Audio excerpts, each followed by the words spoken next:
want to tell you a story today. And there once was a couple that lived in a place far, far away. And they always wanted to have children, but they were never able to.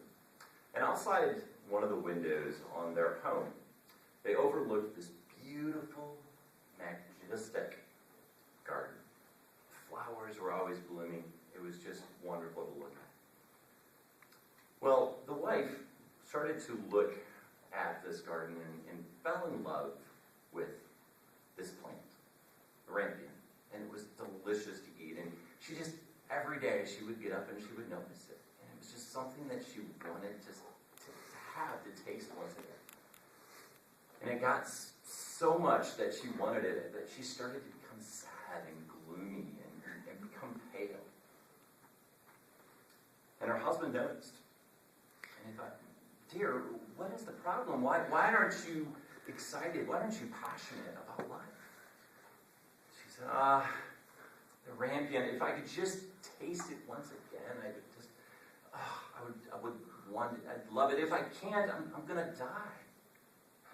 Well, the husband, of course, not wanting to lose his wife, thought, you know what? I'm going to sneak over into this area where this garden is at. Because the garden had this large wall that was around it. It was somebody else's. But just for his care for his wife and her wanting her to be once again lively, he thought, well, I'll sneak over there and I'll just get a little bit. So one evening he did. He climbed the wall, and as he landed on the other side of the wall, he snuck in, grabbed a little bit of the Rampion, and headed back out and brought it to his wife. She was excited, and she took it and she made up a salad, and then she ate it up right away. Well, as is anything that we love to eat, we kind of maybe want to have it a little bit more. And the next day she woke up and she was 3 times more hungry for the Rampion. So her husband, knowing that he had to do this, thought, well, okay. And so he made his way in the gloom of the evening and he climbed the wall again. And as he landed on the other side, his eyes started to rise, and he noticed 2 feet. And as he came up, he noticed the owner of this garden. Now, the owner of the garden was a witch. And she looked at him with this look and gaze of anger. What are you doing coming and taking my Rampion? I am going to curse you. Man, just frightened out of his wits, said, I just was coming because my wife loved it so much, and I just took a little bit, and I'm so sorry. Please have mercy on me. Well, the witch, different from normal, actually started to have a little bit of compassion for her, for him, and for the wife, and said, this is what I'll do. You can have as much Rampion as you want, but when you have your first daughter here in a little bit, she will be mine. Well, out of fear, the man agreed.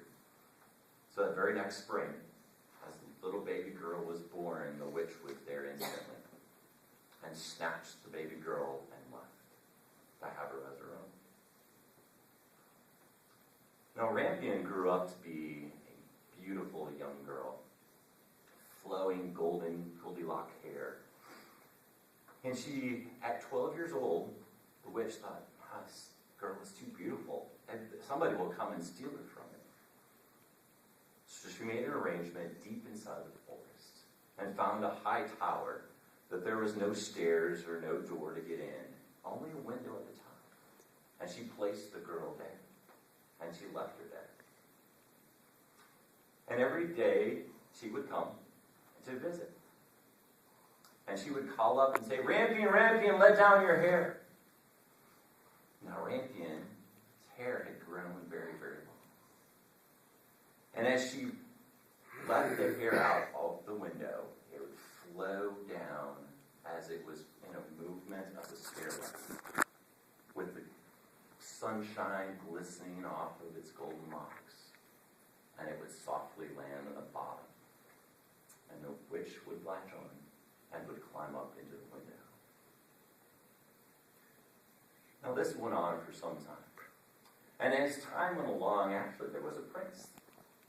And the prince was riding in the forest. And as he was riding one day, he all of a sudden heard this beautiful melodious sound that settled on his ears. And it was the most beautiful sound that he had ever heard. And he stopped. And as he rode towards it, it was like mist on a evening on a hot summer day that flowed against his face. And as he went, he all of a sudden found this sound where it was coming from, and he could see it was in the tower, but he couldn't find the door, he couldn't find the stairs, and he was distressed as to what to do. And disappointed, he headed back home that evening. But he couldn't get that sound out of his heart, out of his ears. And every day he woke up early and he would go to that place just to sit and to listen to the beautiful song that was being sung. And one day, as he's leaning against the tree there and has a blade of grass in his lips, just listening to the sound, he was startled awake as he noticed that somebody else was there underneath the tower. It was the witch. And the witch cried out, "Rampion, Rampion, let down your hair." And the hair once again flowed out of the window as it gradually landed on it. And then he took notice and he said, a way in to tell about my love. And the witch grabbed onto the hair and went up and spent time. So the prince came up with a plan. He figured out, well, I've got to do this. And so a couple days later, as he noticed the times that the witch would come and would leave, he once away sprung into action and went below that tower and yelled out, "Rampion, Rampion, let down your hair." And once again, the hair flowed out. And as it trickled down the air, the sunlight shining off of it, it like shone the whole meadow as it was day. And he climbed up the hair, and as he climbed into the window, Rampion was startled. Who is this that is coming in? But the prince right away said, No, please do not be afraid. And he went about telling his story of how he had heard the sound, the melodious sound that had touched his heart deep into his soul, and how he fell in love with that sound, and he wanted to meet this guy. And as they talked more and more, the love grew deeper and deeper, to a point where the prince said, "Will you please marry me?" Or Rampion agreed. But she didn't know how to get out. So they came up with a plan. The prince would bring silk, and he would, after a while, she would build a ladder, and after a time, they would be able to escape and live together forever. So that went on for some time.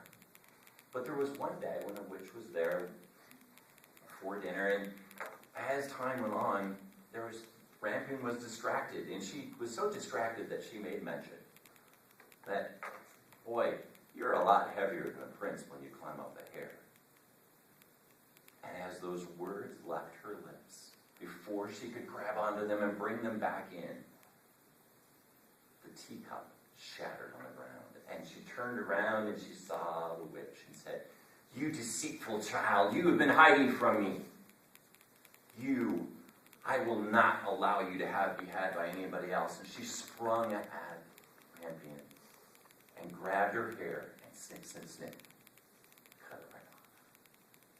And she took her right away into the desert and banished her away and said, "No one will ever find you." And she hurried back to the tower, and she waited because she knew the prince would be arriving soon. And once again, the prince came on cue and said, "Rampion, Rampion, let down your hair." And so she let down the hair. And this time the hair came down slower than normal. But the prince was so in love, he didn't think about it. He went away, hurriedly got up to the top, and as he came into the window, he looked, and there was the witch with a venomous look.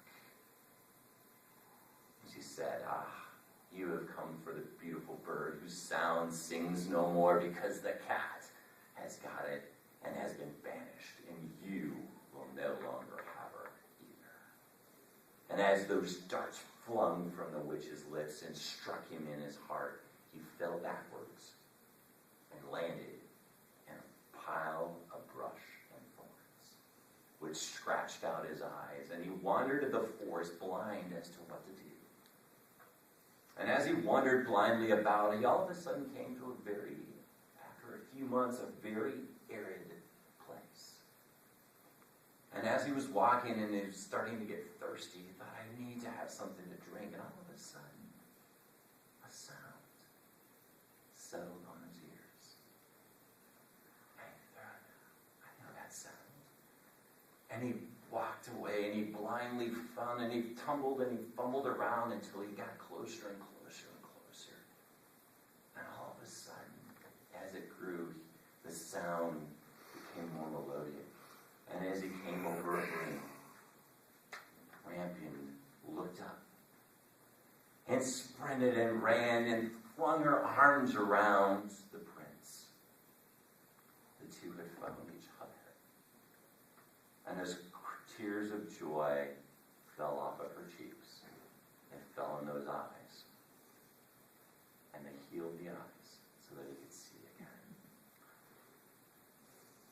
Love. It's a great thing. It's a great thing to have and to be in love. And to find that love. But there are sacrifices.